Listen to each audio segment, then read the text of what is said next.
Assalamualaikum warahmatullahi wabarakatuh. Yang terhormat dosen pembimbing saya, Bapak Dedi Irwanto MA, serta Bapak Kaprodi Pendidikan Sejarah, Dr. Syarifuddin MPD. Perkenalkan, saya Fadila, mahasiswa Pendidikan Sejarah, Angkatan 2018, kelas Indralaya. Baiklah, mohon izin, di sini saya ingin menyampaikan hasil kompilasi skripsi saya yang berjudul Pengaruh Pelaksanaan Model Pembelajaran Project Based Learning Materi Situs Sriwijaya di Pantai Timur Kabupaten Oki terhadap hasil belajar peserta didik kelas 10 SMA Negeri 14 Oki. Adapun tujuan video ini saya buat untuk memenuhi syarat sidang skripsi. Adapun sumber-sumber skripsi saya yang saya kutip dari berbagai buku, artikel, jurnal, dan berbagai macam sumber ilmiah. Berikut kompilasi saya terdiri dari 5 bab, yaitu bab 1, pendahuluan, bab 2, tinjauan pustaka, bab 3, metode penelitian, bab 4, hasil dan pembahasan, bab 5, simpulan dan saran.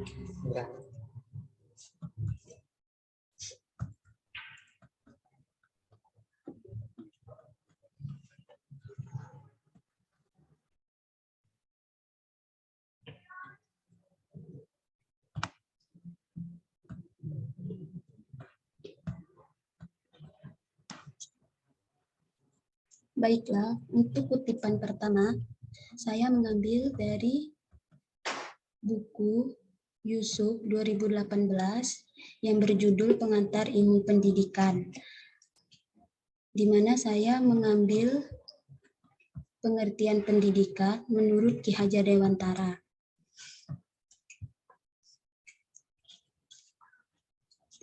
Pendidikan menurut Ki Hajar Dewantara adalah menuntun segala kekuatan kodrat yang ada pada anak agar mereka sebagai manusia dan anggota masyarakat dan mencapai keselamatan dan kebahagiaan yang setinggi-tingginya. Nah, untuk kutipan kedua, saya mengambil dari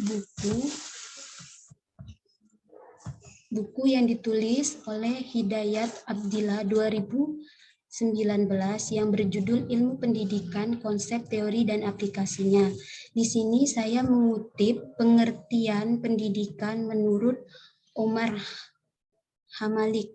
Omar Hamalik menjelaskan bahwa pendidikan adalah suatu proses dalam rangka mempengaruhi siswa agar dapat menyesuaikan diri sebaik mungkin terhadap lingkungan dan dengan demikian akan menimbulkan perubahan dalam dirinya yang memungkinkan untuk berfungsi secara kuat dalam kehidupan masyarakat.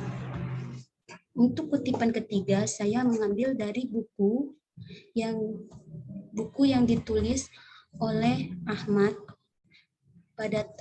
Uhdiyanti pada tahun 2017 dengan judul Ilmu Pendidikan. Saya mengutip pengertian pendidikan menurut S.A. Bratanata dan kawan-kawan, di mana pendidikan adalah suatu yang sengaja diadakan baik langsung maupun dengan cara yang tidak langsung untuk membantu anak dan perkembangan mencapai kedewasaannya.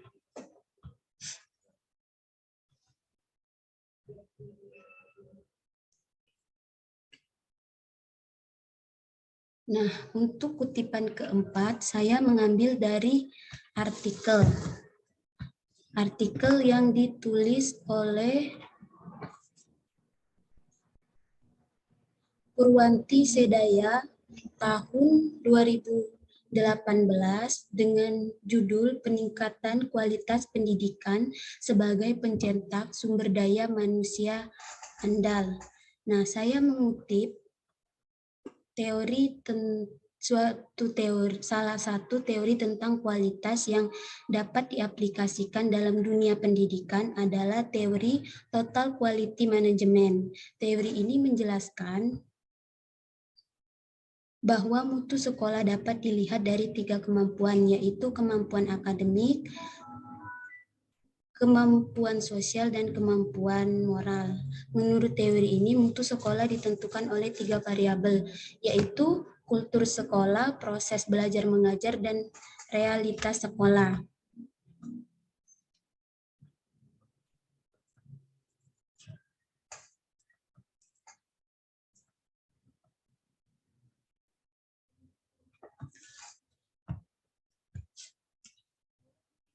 Untuk kutipan kelima,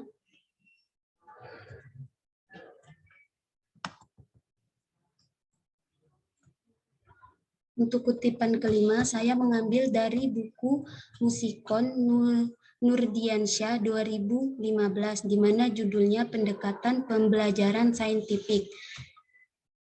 Saya mengutip,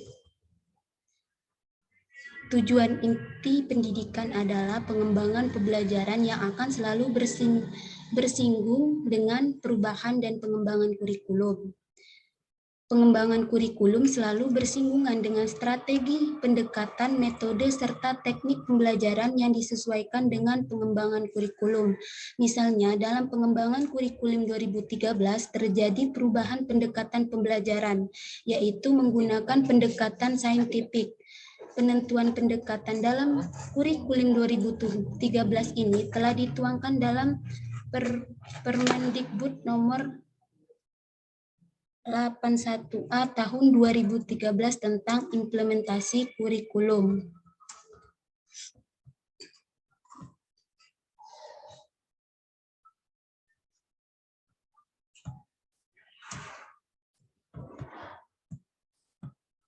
Untuk kutipan 6, saya mengambil buku Ilmu Pendidikan, Konsep, Teori, dan Aplikasi yang ditulis oleh Rahmat Hidayat dan Abdillah 2019.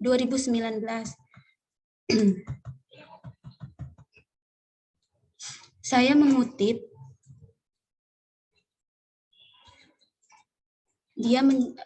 Bukhari Umar menjelaskan bahwa pendidik adalah orang yang bertanggung jawab terhadap perkembangan peserta didik dengan upaya menghubungkan seluruh potensi peserta didik, baik potensi aktif, kognitif, maupun psikomotorik.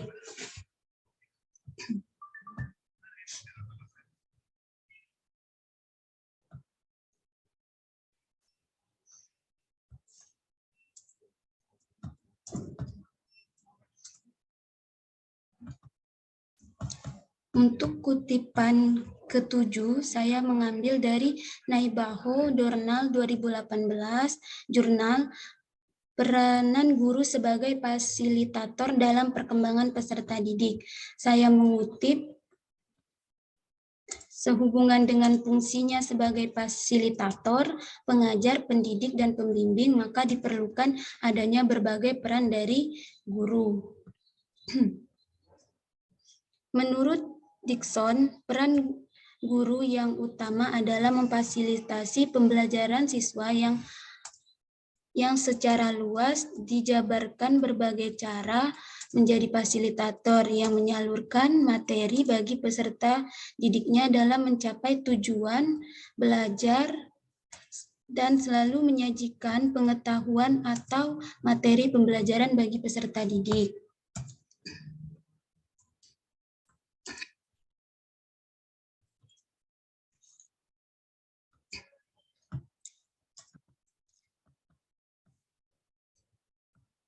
Kutipan 8, saya mengambil dari buku Sanjaya Wina 2008 dengan judul Perencanaan dan Desain Sistem Pembelajaran.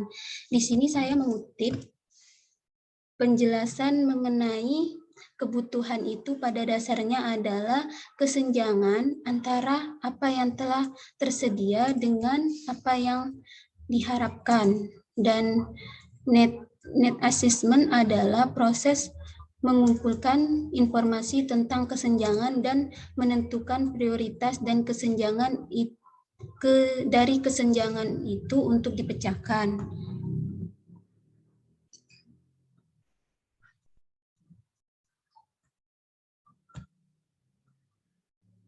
Kutipan selanjutnya saya mengutip dari artikel yang ditulis oleh Abdullah 2017 dengan judul Pendekatan dan Model Pembelajaran yang Mengaktifkan Siswa. Dalam artikel ini saya mengutip pendekatan pembelajaran berorientasi pada guru, pendekatan pembelajaran terorientasi pada siswa.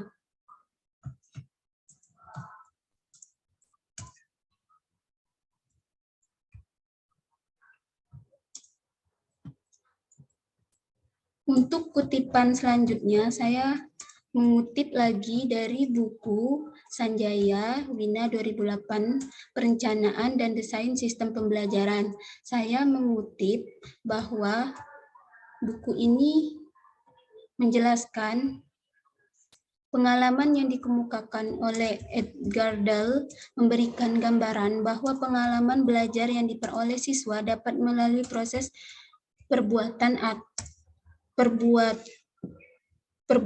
atau mengalami sendiri apa yang dipelajari, proses mengamati dan mendengarkan melalui medis tertentu, dan proses lainnya.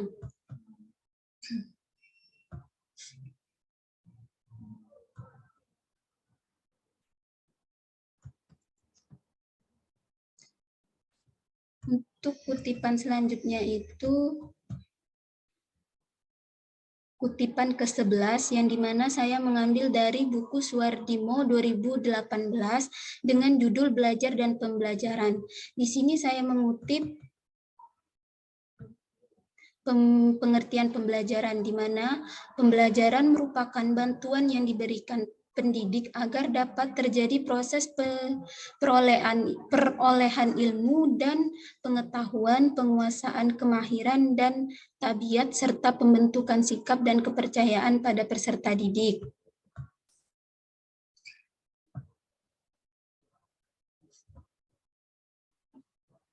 Selanjutnya, saya mengutip dari buku yang ditulis oleh Triatno 2019 dengan judul Mendesain Model Pembelajaran Inovatif Progresif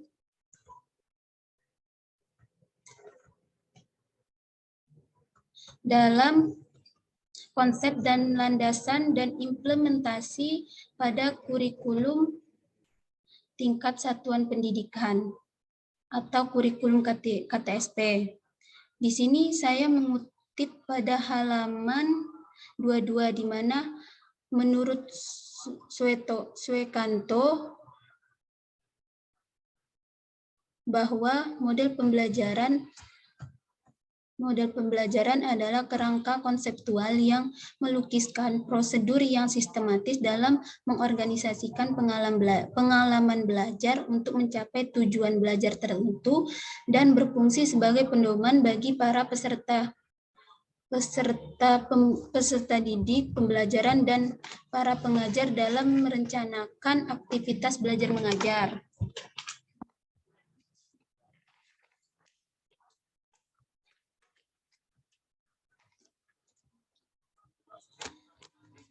Kutipan ke-13 saya mengambil dari Octavia Silivi tahun 2020, model-model pembelajaran, yang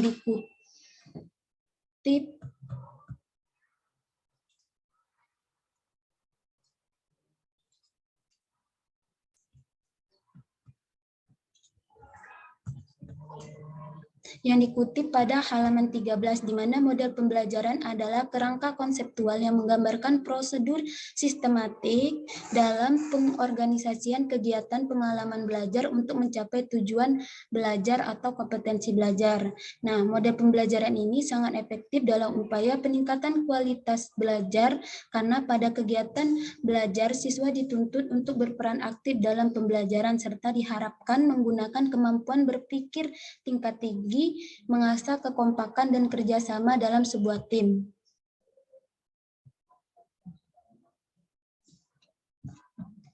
Kutipan selanjutnya itu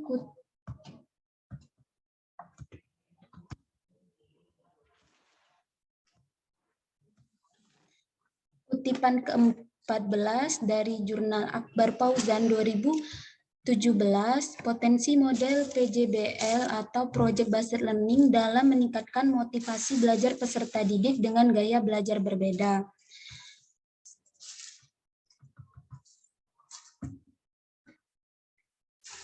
Di mana saya mengambil menurut Blumenfeld mengatakan bahwa pembelajaran berbasis proyek adalah perspektif yang komprehensif berfokus pada pengajaran dengan melibatkan siswa dalam penyelidikan. Dalam rangka ini, siswa mengejar solusi untuk permasalahan yang tidak sederhana dengan mengajukan pertanyaan dan menyempurnakan debat pendapat, membuat prediksi, merancang rencana atau percobaan, mengumpul dan menganalisis data, menarik kesimpulan, mengkomunikasi ide-ide mereka dan temuan kepada orang lain, mengajukan pertanyaan-pertanyaan baru dan menciptakan sebuah hasil.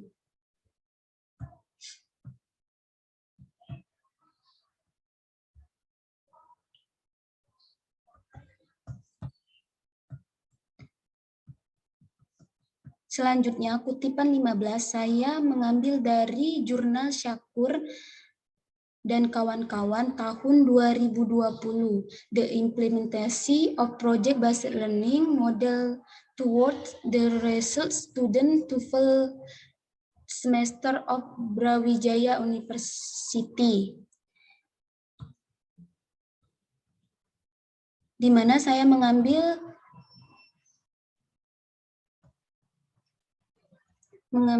pengertian model project based learning. Selanjutnya, kutipan selanjutnya.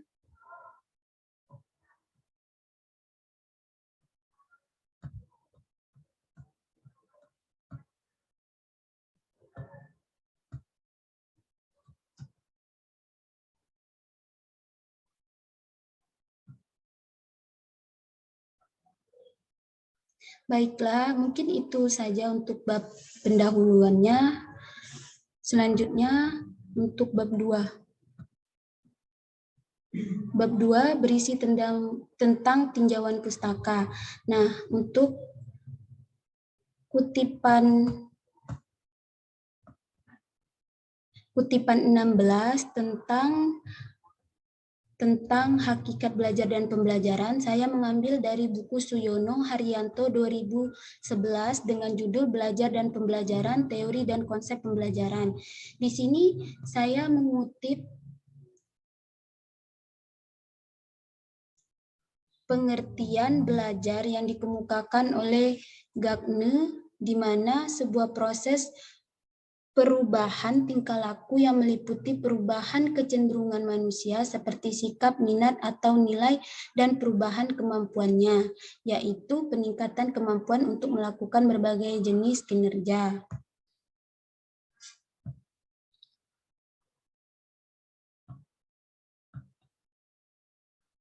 Untuk selanjutnya, saya mengutip dari buku.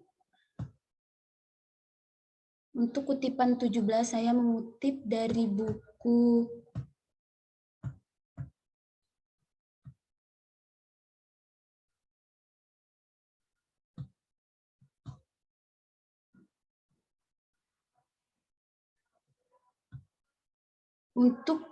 kutipan 17 saya mengutip dari jurnal, yaitu Apriani Laili 2016, di mana mengurai hakikat pendidikan belajar dan pembelajaran. Di sini saya mengutip, belajar pada hakikatnya merupakan aktivitas yang utama dalam serangkaian proses pendidikan di sekolah. Hal ini dapat dipahami karena berhasil atau tidaknya tujuan pendidikan adalah dominan bergantung pada bagaimana proses belajar mengajar itu berlangsung.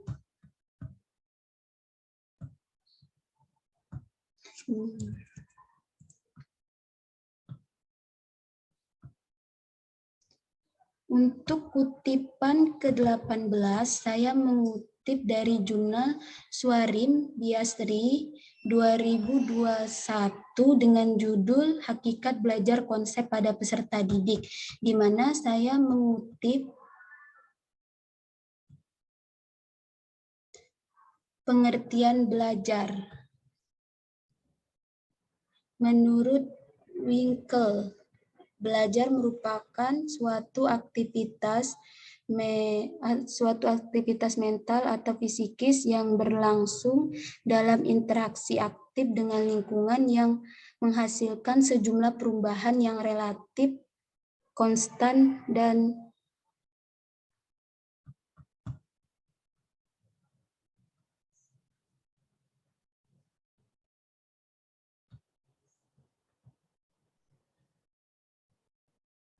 untuk kutipan ke-19 yaitu dalam buku The Jamaluddin Ahdar 2019 Belajar dan Pembelajaran. Saya mengutip ciri-ciri perubahan tingkah laku sebagai hasil dari proses belajar.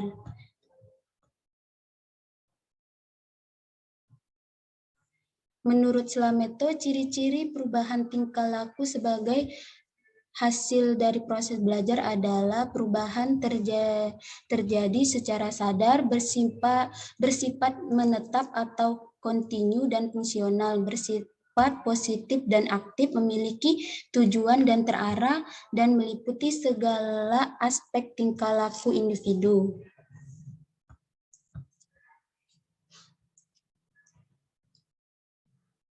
Untuk selanjutnya itu hakikat pembelajaran. Saya kutipan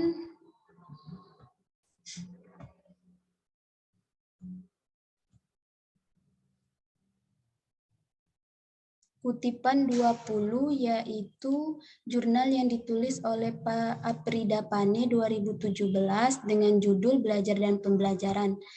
Di mana saya mengambil kutipan pada ini adalah pengertian pembelajaran. Pembelajaran adalah suatu proses, yaitu proses mengatur, mengorganisasi lingkungan yang ada di sekitar peserta didik, sehingga dapat menumbuhkan dan mendorong peserta didik melakukan proses pembelajaran.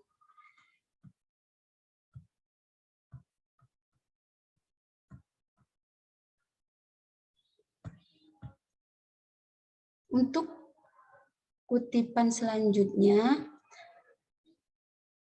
saya mengambil dari buku yang ditulis oleh Huberti tahun 2014 yang berjudul Teori Pembelajaran dan Pengembangan Bahan Ajar dalam Pendidikan. Saya mengutip dalam buku ini, menurut Winkel 1991 mendefinisikan pembelajaran sebagai pengatur dan penciptaan kondisi-kondisi ekstern sedemikian rupa sehingga menunjang proses belajar siswa dan tidak menghambatnya. Untuk kutipan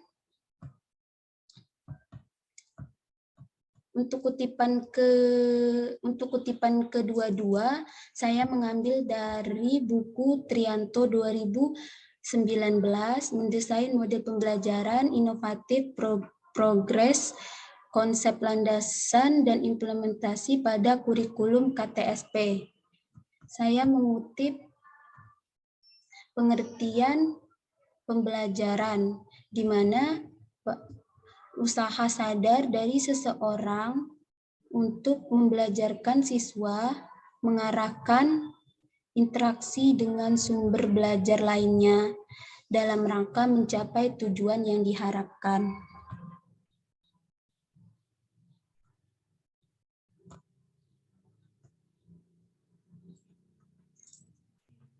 Untuk kutipan 23, saya mengambil dari buku Sanjaya Wina 2018 dengan judul Perencanaan dan Desain Sistem Pembelajaran, di mana yang saya kutip itu pengertian pembelajaran sebagai proses kerjasama antara guru dan siswa dalam memanfaatkan segala potensi dan sumber yang ada, baik potensi yang bersumber dari dalam diri siswa itu sendiri, seperti minat, bakat, dan kemampuan dasar yang dimiliki, termasuk gaya belajar maupun potensi yang seperti lingkungan, sarana, dan sumber belajar sebagai upaya untuk mencapai tujuan belajar yang tertentu.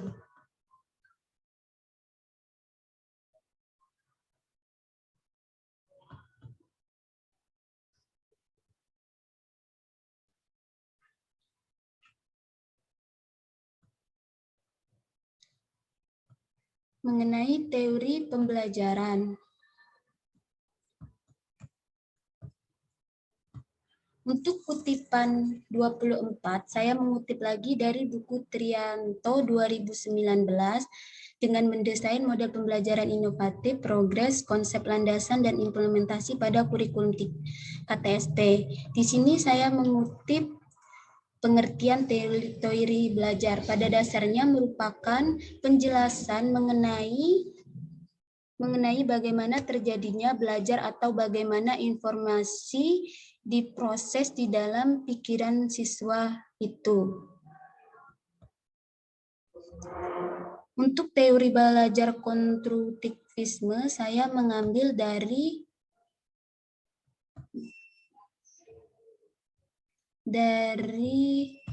jurnal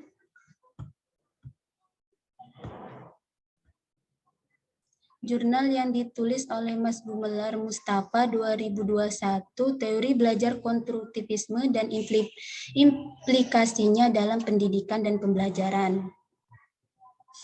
Di mana saya mengutip menurut Workflow mendefinisikan pendekatan konstruktivisme adalah pembelajaran yang menekankan pada peran aktif siswa dalam menghubungkan pemahaman dan memberi makna terhadap informasi atau peristiwa yang dialami.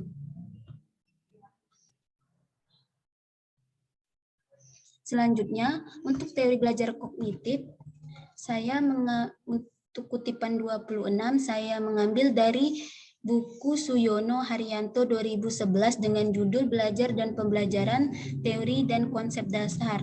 Di sini saya mengutip teori belajar kognitif lebih mementingkan proses belajar daripada hasil belajar. Teori ini menekankan bahwa perilaku seorang ditentukan oleh persepsi serta pemahaman tentang pembelajaran. Nah, belajar di teori kognitif ini merupakan perubahan persepsi dan pemahaman yang tidak selalu dapat terlihat sebagai tingkah laku. Untuk kutipan selanjutnya yaitu teori behavioristik. Untuk teori behavioristik, saya mengambil dari buku Zuzana Jayanto 2021 Belajar dan Pembelajaran. Yang saya kutip di sini adalah teori behavioristik asal mula berpotensi teori belajar merupakan yang dicetuskan oleh Gagne dan Berlin menyatakan bahwa setiap perubahan individu perilaku merupakan hasil dari pengalaman individu itu sendiri. Teori belajar behavioristik ialah suatu proses perubahan tingkah laku individu sebagai pengaruh dari interaksi antara stimulus dan respon.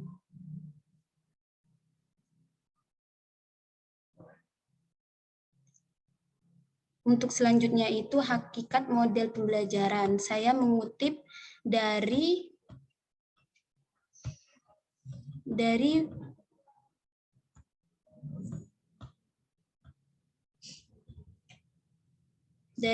sumber kutipan 28, di mana saya mengutip dari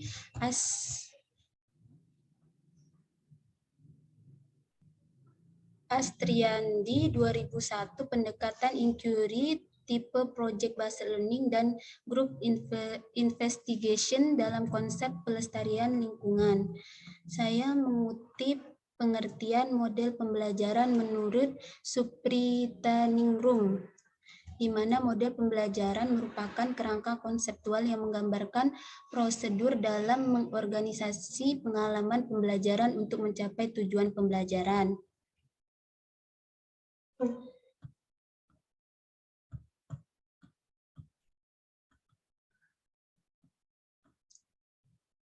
Selanjutnya untuk kutipan 29, saya mengambil dari buku Sulaiman dengan judul aplikasi Project Based Learning pada tahun 2020, di mana saya mengutip model pembelajaran menurut Joyce dalam Trianto 2007, di mana suatu perencanaan atau suatu pola yang digunakan sebagai pedoman dan merencanakan pembelajaran di kelas atau pembelajaran dalam tutorial dan untuk menentukan perangkat.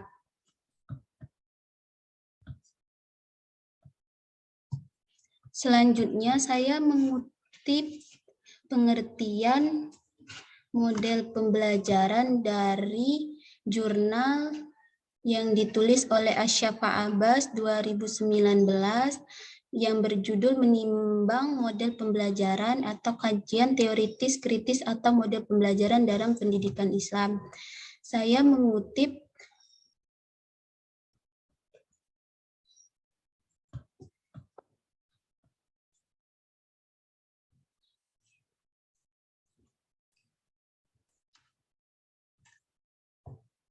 dengan pengertian model pembelajaran ini lebih luas cangkupannya dari pendekatan, prosedur, strategis, metode, dan teknik pembelajaran. Dengan kata lain, model pembelajaran merupakan kerangka atau bungkus dari penerapan suatu pendekatan, prosedur, strategi, metode, dan teknik pembelajaran dari mulai perencanaan sampai pasca pembelajaran.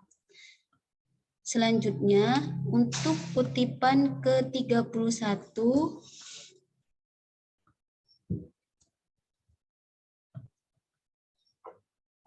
adapun ciri-ciri model pembelajaran,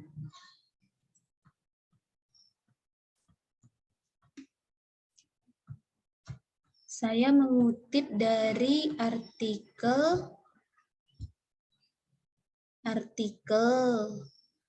yang ditulis oleh Sundari Hana 2015, model-model pembelajaran dan pemulihan bahasa kedua asing. Nah, dari artikel ini saya mengutip ciri-ciri dari model pembelajaran, yaitu satu, berdasarkan teori pendidikan dan teori belajar dari para ahli tertentu. Yang kedua, mempunyai misi atau tujuan pendidikan tertentu. Yang ketiga, dapat dijadikan pedoman perbaikan kegiatan belajar-mengajar di kelas. Yang keempat, memiliki bagian-bagian model yang dinamakan urutan langkah, prinsip, sistem, dan lainnya. Yang keempat, memiliki dampak sebagai akibat terapan model pembelajaran. Yang keenam, adanya desain instruksional atau persiapan mengajar dengan berpedoman pada model pembelajaran yang dipilih.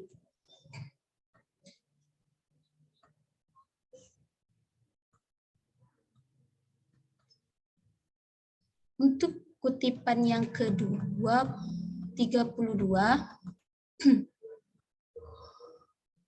menurut Kadir dan Nur, model pembelajaran memiliki ciri khusus yang tidak dimiliki oleh strategis, metode, dan prosedur sebagai berikut, yang saya ambil dari buku Sulaiman dengan judul Aplikasi Project Based Learning tahun 2020, di mana menjelaskan bahwa ciri-ciri khusus dari model itu yaitu rasional secara logis yang disusun oleh para pencipta dan pengembangnya, landasan pemikiran tentang apa dan bagaimana peserta didik belajar, tujuan pembelajaran yang akan dicapai.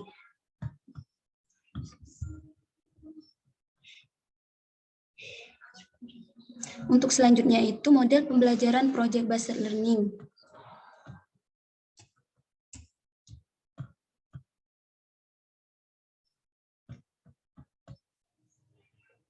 Untuk kutipan ke-33, saya mengambil dari artikel Ala Kapinar 2018 dengan judul Effectiveness of Project Based Learning, di mana saya mengambil pengertian Project Based Learning didefinisikan sebagai model pembelajaran yang melibatkan perumusan dan perencanaan masalah, penerapan, pengamatan, dan pelaporan hasil peserta didik. Untuk kutipan ke-34, saya mengambil dari jurnal yang ditulis oleh Niswara Rika 2019, pengaruh model Project Based Learning terhadap high order thinking skill, di mana Joel Klein dalam Widianti menjelaskan bahwa pembelajaran berbasis proyek adalah strategi pembelajaran yang memperdayakan siswa untuk memperoleh pengetahuan dan pemahaman baru berdasarkan pengalaman melalui berbagai prestasi.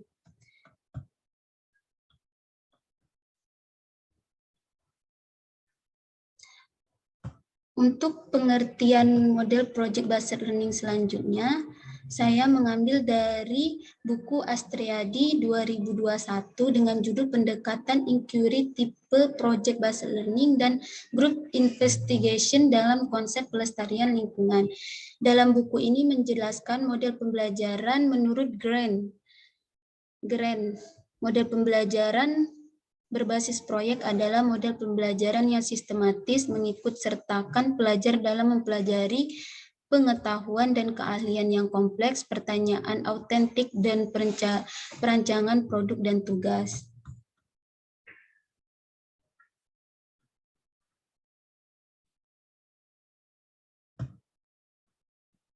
Untuk kutipan ke-36, saya mengambil dari jurnal atau artikel yang ditulis oleh Lestari dan kawan-kawan 2019, pengaruh model Project Based Learning berbasis outdoor studi terhadap hasil belajar geografi siswa SMA.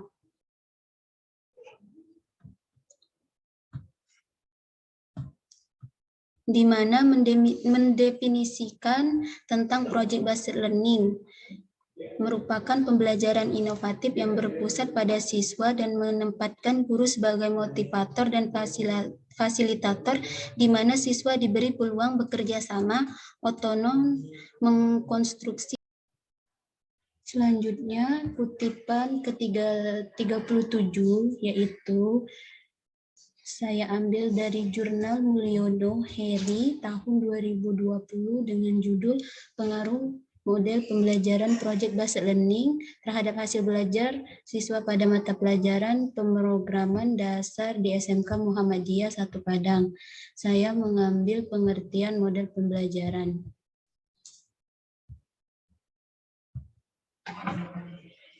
Menurut Al-Tabani, Project Based Learning adalah model pembelajaran yang memberikan kesempatan kepada guru untuk mengelola pembelajaran di kelas dengan melibatkan kerja proyek.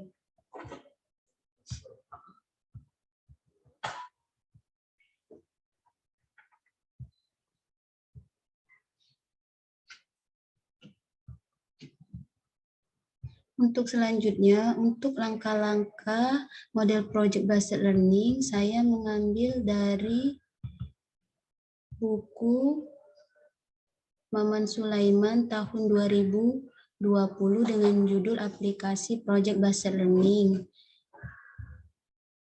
di mana ada 7 langkah dalam model Project Based Learning.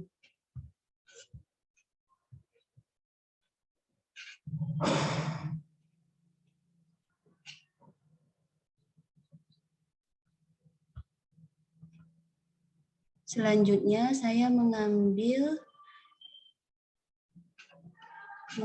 pada jurnal yang ditulis oleh Nati 2019, di mana dengan judul peningkatan kreativitas dan hasil belajar siswa melalui model pembelajaran Project Based Learning pada siswa sekolah dasar.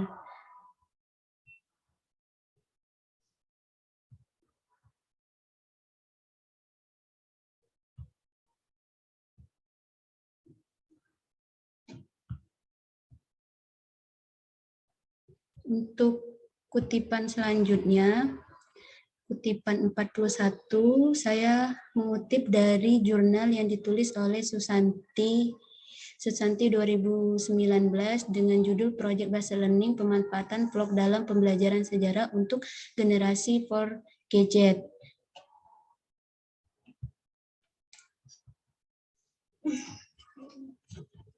Dalam jurnal ini menjelaskan tahap 6 langkah pembelajaran dengan model Project Based Learning. Untuk selanjutnya itu karakteristik model Project Based Learning, saya mengutip dari kutipan 42, yaitu buku Sujimat dan kawan-kawan 2020 dengan judul Implementasi Project Based Learning dan Pengembangan Karakteristik Pekerja, di mana dalam buku ini menjelaskan karakteristik pembelajaran Project Based Learning, yaitu berorientasi proses terkait konteks dan berpusat pada peserta didik. Nah, untuk selanjutnya, kutipan 43, saya mengambil dari buku Ahmad Hidayat 2021 dengan judul Menulis Narasi Kreatif dengan Model Project Based Learning dan Musik Instrumental, Teori dan Praktik, di mana dalam buku ini ada karakteristik model Project Based Learning, yaitu ada 6, proyek menjadi pusat, driving question, contribution, dan random dan realism. Kegiatan peserta didik difokuskan pada pekerjaan yang serupa. Selanjutnya, untuk kelebihan dan kekurangan model Project Based Learning, yang pertama diambil dari buku yang dikutip lagi dari buku kutipan 44 Astriadi 2021, yaitu pendekatan dengan judul Pendekatan Inquiry Tipe Project Based Learning dan Group Investigation dalam Konsep Pelestarian Lingkungan Hidup, di mana dalam buku ini dikutip bahwa keunggulan model Project Based Learning itu meningkatkan partisipasi peserta didik dalam belajar sehingga dapat mengembangkan pemahaman dan berpikir kritis terhadap suatu fenomena yang terjadi. Untuk kutipan 45 mengutip lagi dari buku Sujimat dan kawan-kawan 2020, Implementasi Project Based Learning dan Pengembangan Karakter Pekerja, yang menjelaskan bahwa keunggulan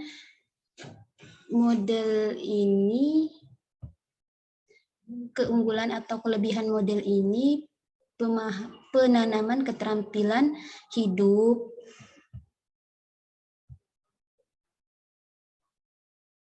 peserta didik belajar berdasarkan penemuan mereka, dan peserta didik dituntut untuk menyikapi proyek secara interdisipliner.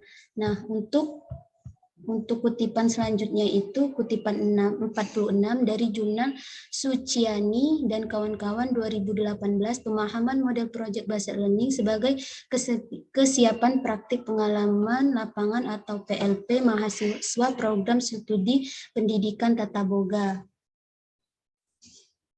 Yang dalam jurnal ini,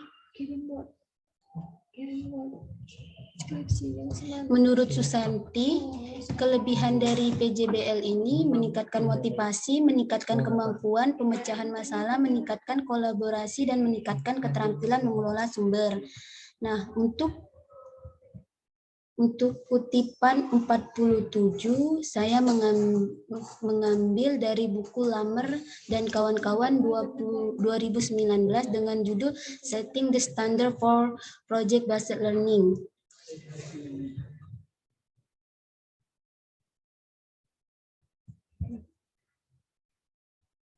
di mana dalam buku Lamer ini mengatakan bahwa kelebihan model project based learning itu ada 4, di mana motivasi student, prepare student for college, characteristic dan inclusive, help student meet standard, allow teacher to teach in more stylistic way, provide school and strictly West communicate.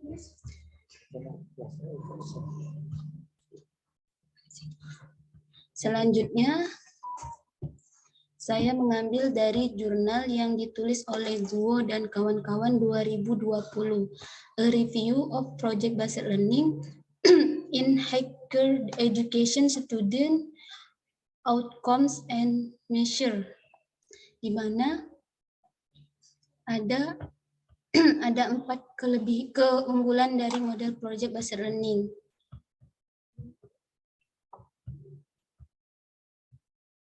Untuk selanjutnya, kekurangan model project-based learning, saya mengutip dari buku Astrayandi 2021, Pendekatan Inquiry Tipe Project-Based Learning dan Group Investigation dalam Konsep Pelestarian Lingkungan.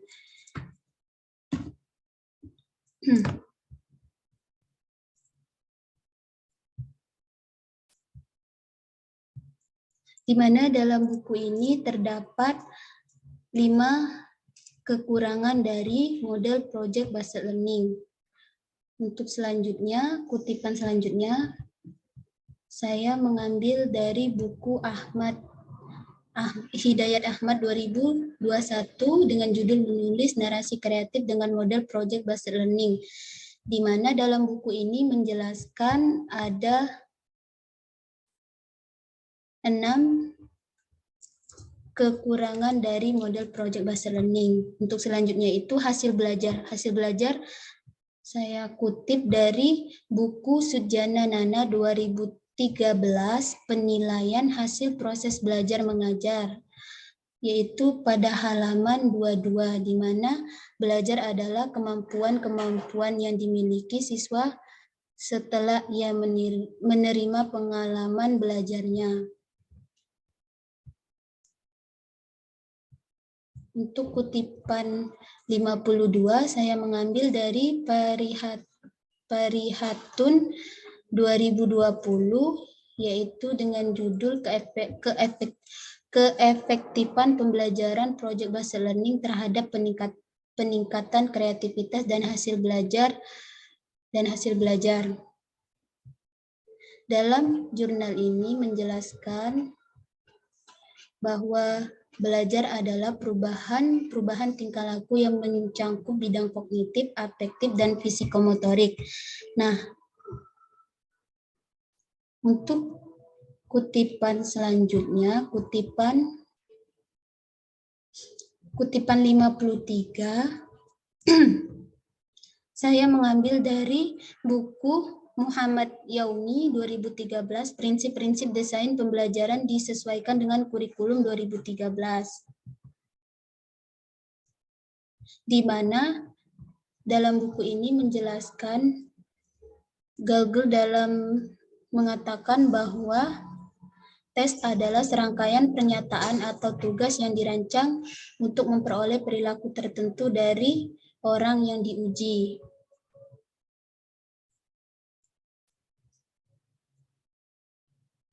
Selanjutnya, kutipan 54, Adlina dan kawan-kawan 2020, penerapan model project based learning pada mata kuliah pembelajaran pendidikan kewarganegaraan sekolah dasar di Unisnu Jepara, di mana saya mengutip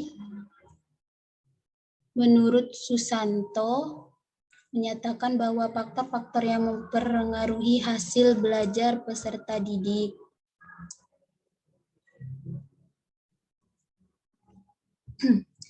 Untuk hakikat pembelajaran sejarah, saya mengutip dari buku Irwanto Alian 2014, Metodologi Historiografi Sejarah, Cara Cepat Menulis Sejarah, yang dikutip pada halaman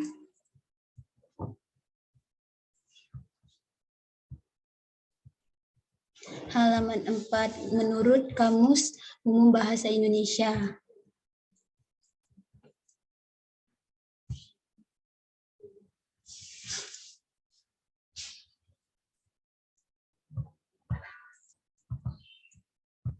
Untuk selanjutnya, saya mengutip untuk kutipan 56, saya mengutip dari Susanto Heri dan kawan-kawan 2014 seputaran pembelajaran sejarah, isu gagasan dan strategis pembelajaran.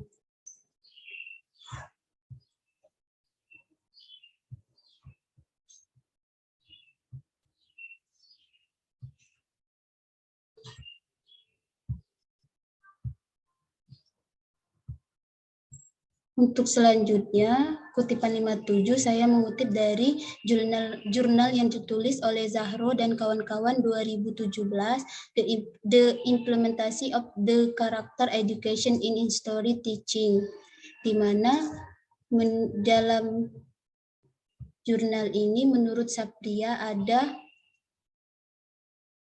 6 cangkupan materi pembelajaran sejarah.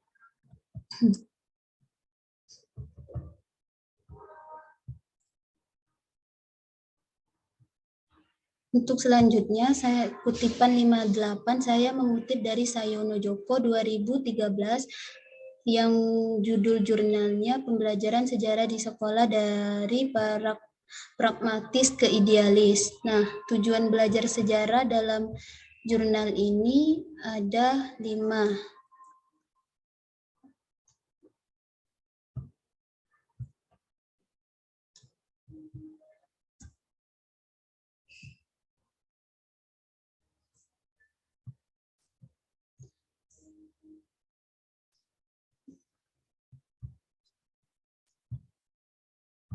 Untuk kutipan selanjutnya, saya kutipan 59, saya mengutip dari buku Sugiono 2019, Metode Penelitian Kuantitatif, Kualitatif, dan R&D, yaitu pengertian dari kerangka berpikir merupakan model konseptual tentang bagaimana teori berhubung dengan berbagai faktor yang telah diidentifikasi sebagai masalah yang penting.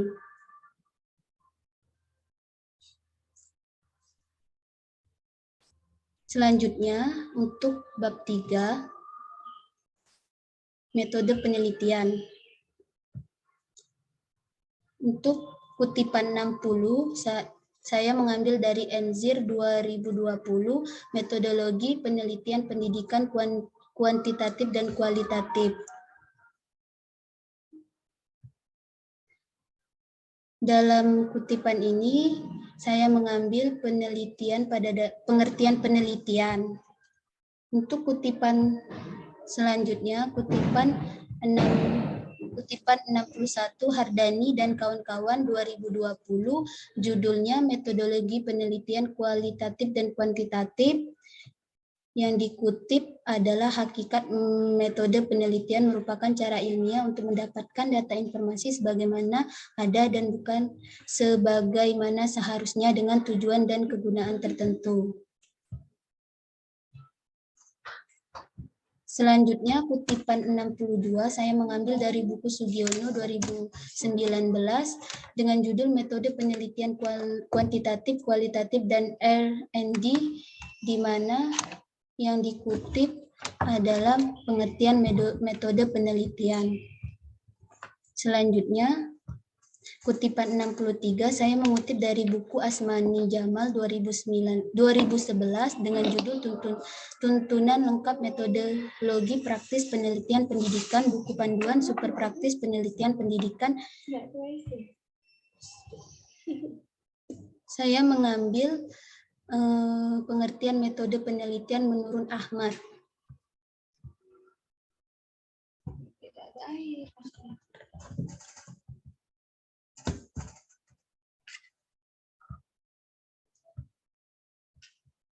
Selanjutnya, kutipan 64 Sukmadinata Nana 2010 dengan judul Metode Penelitian Pendidikan. Saya mengutip dari buku ini mengenai eksperimen semu.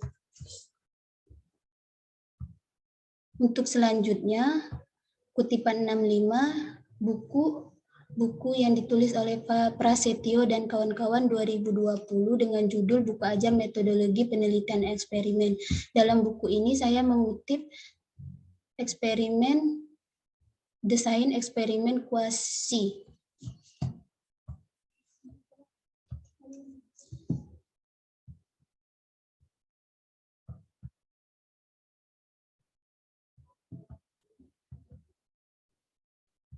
Selanjutnya, variabel penelitian, saya mengutip dari buku Sukardi 2013 dengan judul Metode Penelitian Pendidikan, Tindakan, Kelas, Implementasi, dan Pengembangannya, di mana saya mengutip tentang pengertian variabel menurut Good. Kutipan selanjutnya, kutipan 67, saya mengutip dari buku Sigiono 2019 dengan judul Metode Penelitian Kuantitatif, Kualitatif, dan R&D, di mana saya mengutip pengertian variabel menurut Kirlinger.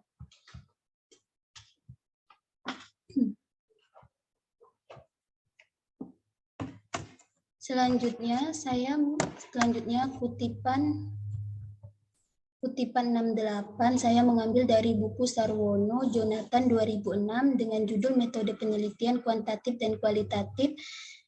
Yang saya kutip adalah tipe-tipe variabel, yaitu terdiri dari 2, variabel bebas dan variabel tergantung.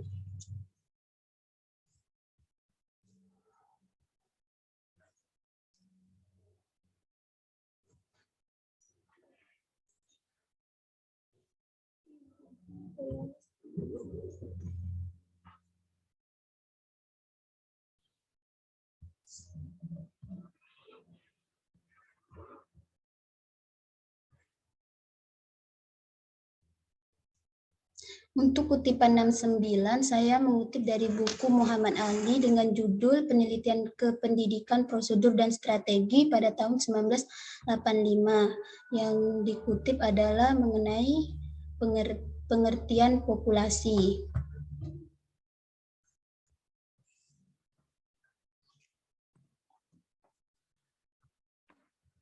Untuk selanjutnya, untuk kutipan 70 saya mengambil dari buku Sujana Ibrahim 2010 mengenai penelitian dan penilaian pendidikan, di mana saya mengutip tentang pengertian sampel.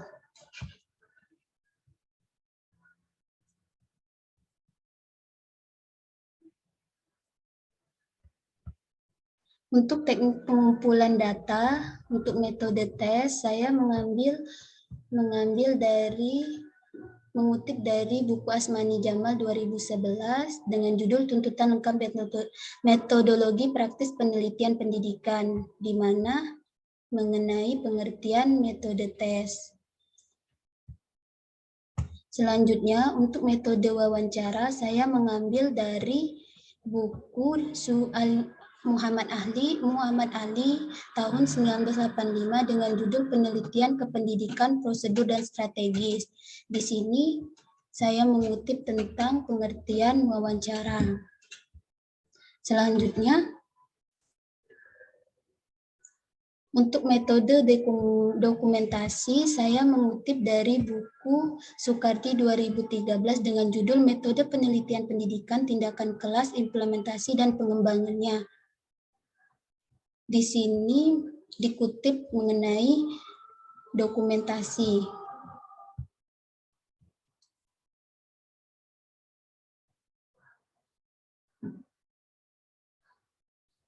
Selanjutnya, untuk uji validitas, saya mengutip dari buku Kurniawan Zahra Puspitaning tahun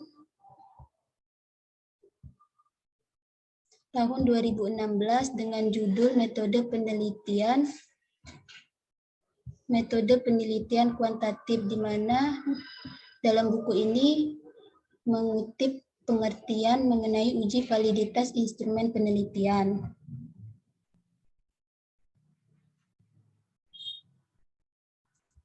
Selanjutnya, pada kutipan 75 UNO Hamzah 2010 mengenai perencanaan pembelajaran, saya mengutip tentang pengertian validitas.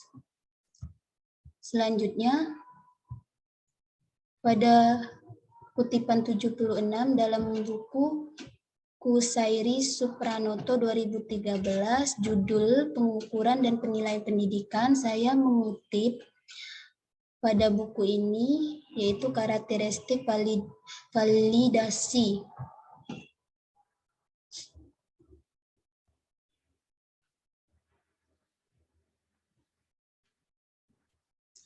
Untuk rumus validasi, saya mengutip dari buku Sudijono 2012, yaitu Pengantar Statistik Pendidikan.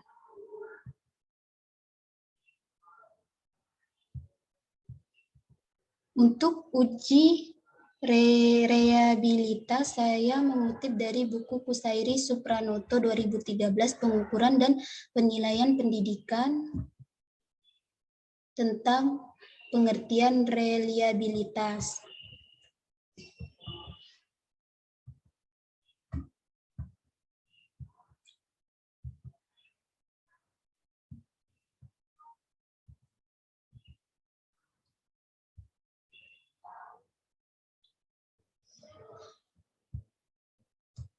Selanjutnya, saya mengutip juga pengertian reliabilitas dari buku Sujananana 2013 dengan judul Penilaian Hasil Proses Belajar Mengajar. Selanjutnya, saya mengutip rumus KR20 pada buku Sugiono tahun 2019 dengan judul Metode Penelitian Kuantitatif, Kualitatif, dan R&D.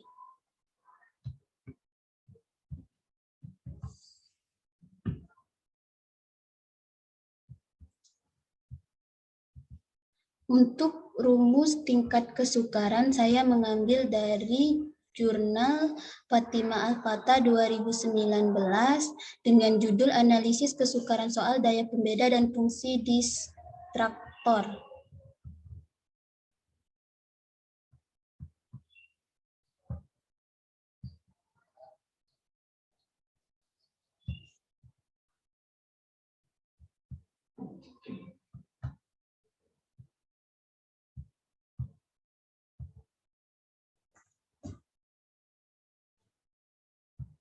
Untuk uji normalitas data, untuk rumus rentang, saya mengambil dari Subana dan kawan-kawan 2000 dengan judul Statistik Pendidikan.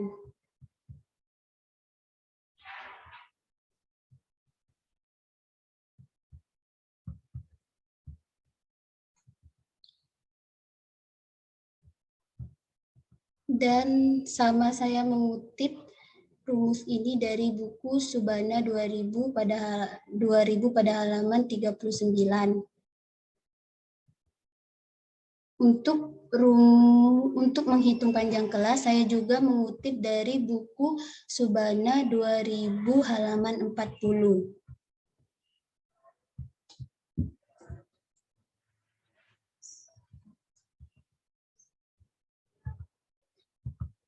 Untuk menghitung modus, saya mengutip dari buku Rapi Suryata tahun 1990 dengan judul Teknik Evaluasi. Berikut rumus yang saya ambil.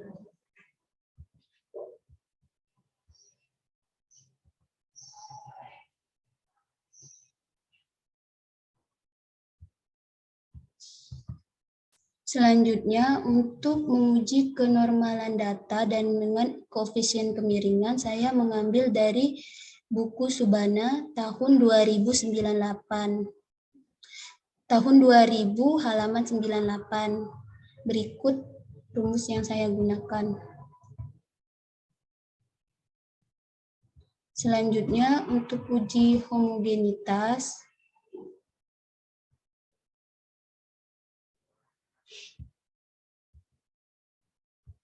untuk uji linear regresi, saya mengambil mengambil rumus dari buku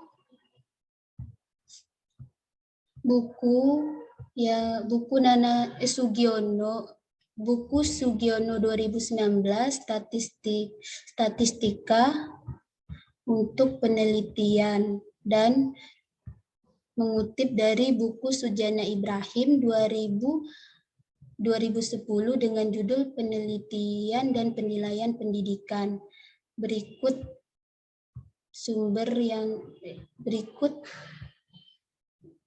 rumus yang saya gunakan.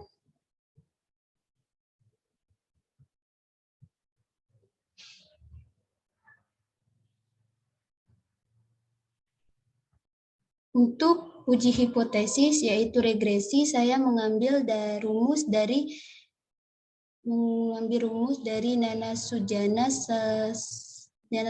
2010 halaman 195.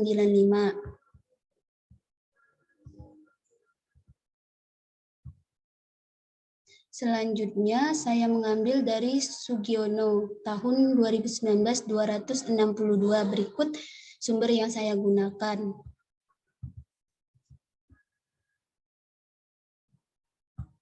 Masuk ke bab 4, hasil dan pembahasan. Untuk hasil dan pembahasan, saya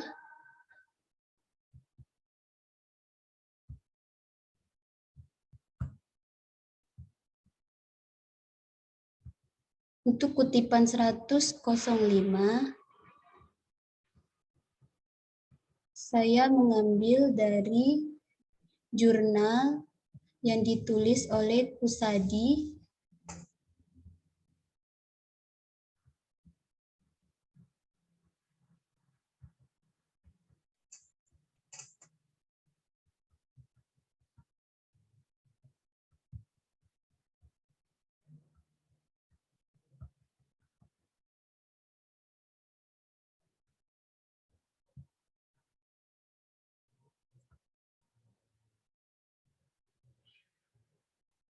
Nah, untuk kutipan 105 saya mengambil dari jurnal Kusadi dan kawan-kawan 2020 dengan judul Model Pembelajaran Project Based Learning terhadap keterampilan sosial dan berpikir kritis.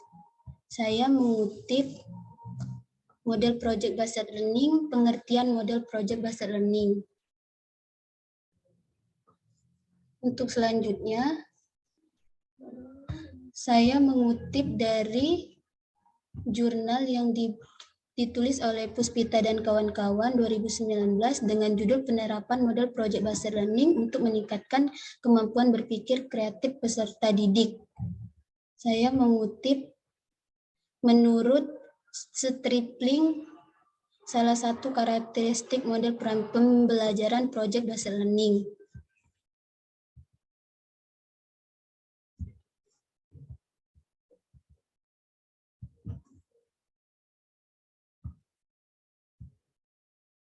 Selanjutnya,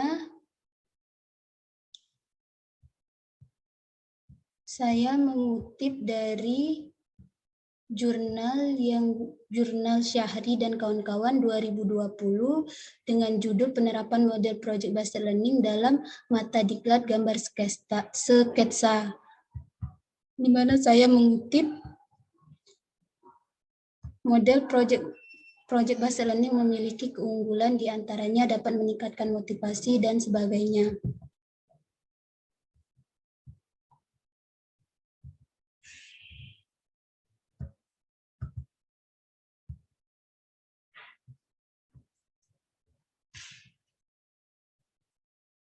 Untuk selanjutnya, saya mengutip dari jurnal yang ditulis Khairi dan kawan-kawan 2020 dengan judul Analisis Deskriptif Rendahnya Hasil Belajar Sejarah Kelas SDN Panacangan 4 Kota Serang.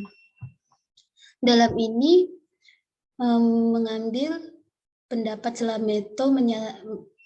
Slameto terhadap faktor yang mempengaruhi hasil belajar.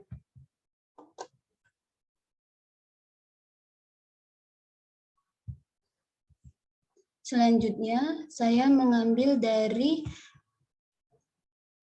jurnal yang ditulis oleh Parihatun 2020 dengan judul Keefektifan Pembelajaran Project Based Learning terhadap Peningkatan Kreativitas dan Hasil Belajar, di mana saya mengutip pengertian hasil belajar menurut Sujana adalah perubahan tingkah laku yang mencakup bidang kognitif, afektif, dan psikomotorik.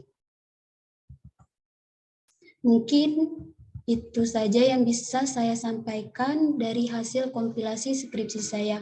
Berikut daftar pustaka yang saya lampirkan dalam kompilasi tadi. Mungkin itu saja dari saya. Jika ada salah kata saya mohon maaf. Saya akhiri dengan Assalamualaikum warahmatullahi wabarakatuh.